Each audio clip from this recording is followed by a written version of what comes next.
السلام عليكم ورحمة الله وبركاته. عمو جمال رجع لكم في حكاية من التاريخ، قصة لطيفة. وزي ما قلت لكم وأقولها لكم تاني، أنا مش قاصد بحكاية من التاريخ اللي أنا أحكي التاريخ بتواريخه بأحداثه. أنا بحكي حكاية في وسط التاريخ يمكن تنفعكم. استنوني، حكاية النهاردة جميلة مع واحد من أهم رجال العرب قبل الإسلام، واحد مهم جدا جدا جدا في تاريخ العرب. استنوني، متمشوش بعيد عني.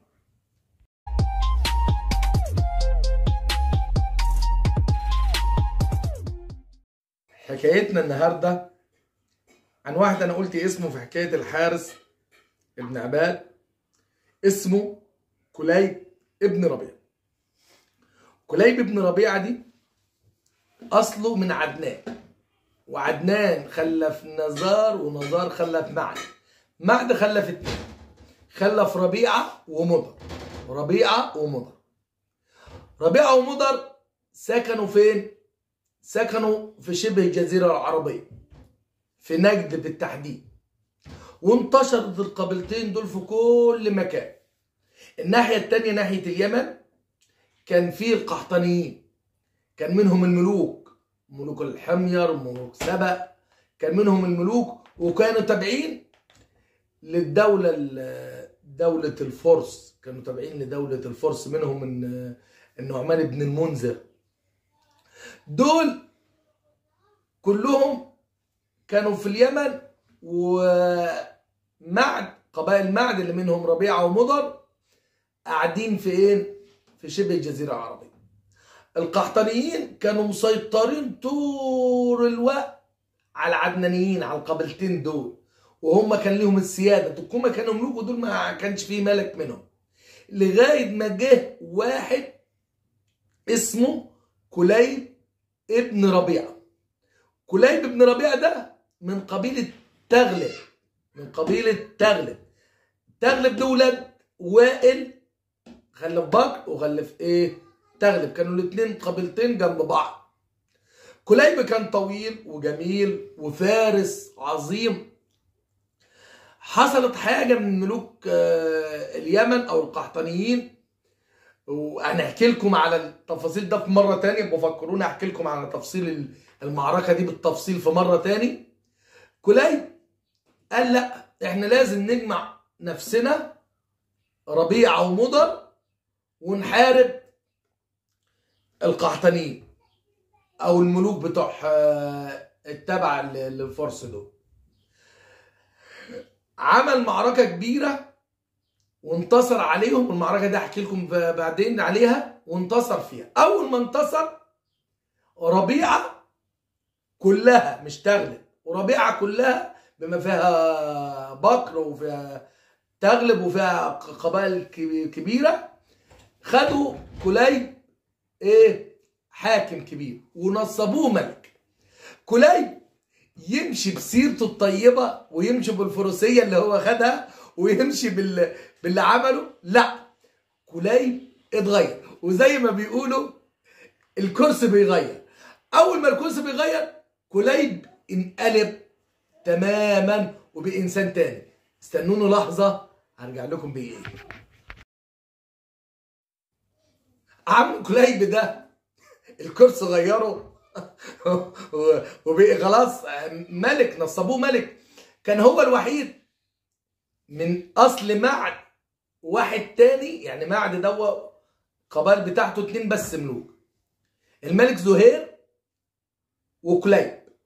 الملك زهير ده عارف مين؟ رئيس قبيلة عبس، وده ليه حكاية برضو تاني معانا.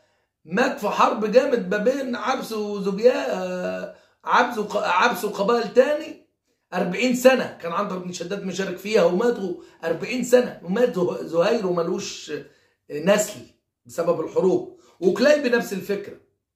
كانوا هما الاتنين بس من معد اللي بيجوا ملوك، وكانوا بيقولوا على كليب أعز من كليب. كان مثل أعز من كليب. ليه أعز من كليب؟ كليب ده خلاص محدش يمشي من هنا الا باذنه، محدش يقعد هنا الا باذنه. بكر تغلب غير بكر غير تغلب، محدش يقدر يتحرك من مكانه الا باذن كليب. محدش يشرب الا باذن كليب، محدش يرعى في المكان ده الا باذن كليب. جاب كلب صيد كبير كده، وكان يروح في الحته الكلب يهوهو، المكان اللي الكلب الصوت يسمع ده بتاع كليب، محدش يجي جنبه خالص. لغايه هو قال ايه، خلاص انا اجمع كليب، اجمع ربيع تغلب وبكر واخليهم واحد، بلاش الفرقه. اتجوز واحده اسمها جريله بنت مره ابن الحارس. ابن مره ابن الحارس دوا كان من بكر وكليب من تغلب، وبديوا ايه، عيله واحده. وصل الجبروت بتاع كليب ان هو راح يسال مراته جليله دي، قال لها ايه رايك فيا؟ قالت له 100 100 راجل. قالت له وابو الرجاله فارس وابو الفرسان، طب مين اعز مني وامنع؟ هي مش تسكت وتحط لسانها وتقول له انت يا حبيبي يا روح قلبي، لا، قالت له ايه، اخويا جاسر واخواتي. قال لها انا ولا جاسر؟ جاسر ده كان اخوها صغير خالص، كان اصغر واحد، بس كان فارس عظيم يعني، كان فارس عظيم في ايام العرب.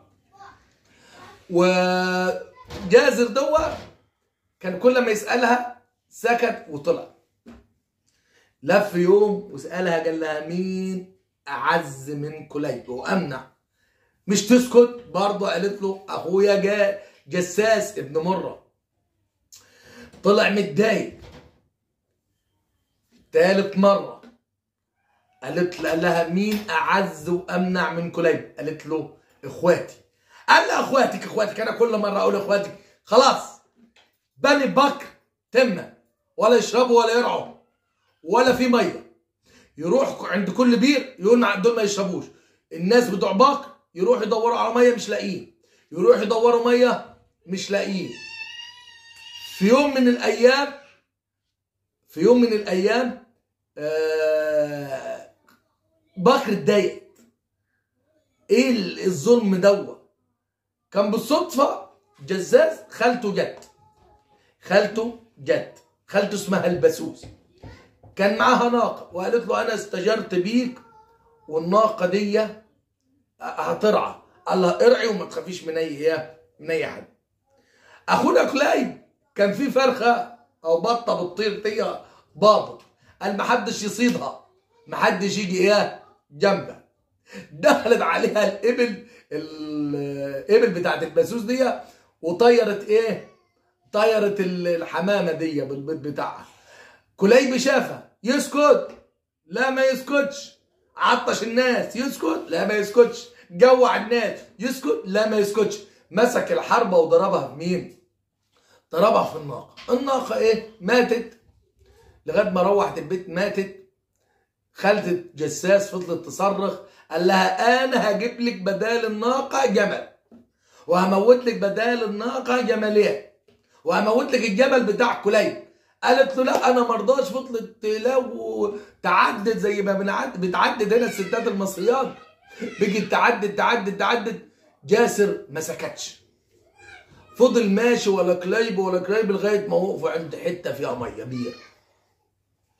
بعدين جاسر كان معاه ولد عمه عمرو بن الحارس ابن مره. عمرو بن الحارس قال له يلا نروح نشوف كليب.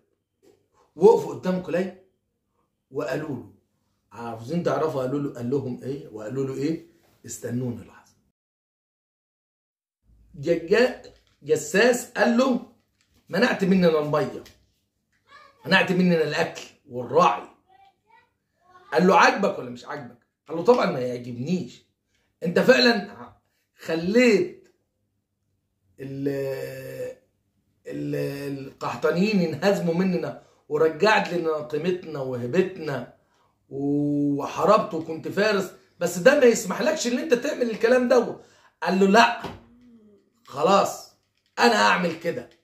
قول له ده بسبب جليله اللي قالت له اخويا جاسس. يعني هي لو سكتت، الست لو سكتت كانت ريحت الدنيا وريحت عم كليب. قال له جاسر، قال له كمان الناقه بتاعت عمتي انت موتها، بتاعت خالتي انت موتها. قال له انت جبت سيره الناقه، مش انا قلت محدش يرعى الا باذني، محدش ينزل الارض الا باذني، وهي طيرت الفرخه اللي كان بتبيض. قال له هتموتها عشان خاطر الفرخه؟ قال له واموتك كمان. جاسر جساس خد الحربه وضرب بها كليب، ضربه في الحته دي. كليب وقع. قال يا جاسر يا جساس اديني اديني الميه، اديني ميه. جساس قال له لا ما اديكش الميه، انت حرمتنا طول العمر. بص لعمرو واد عمه لواد عم جساس وقال له يا عم اديني الميه.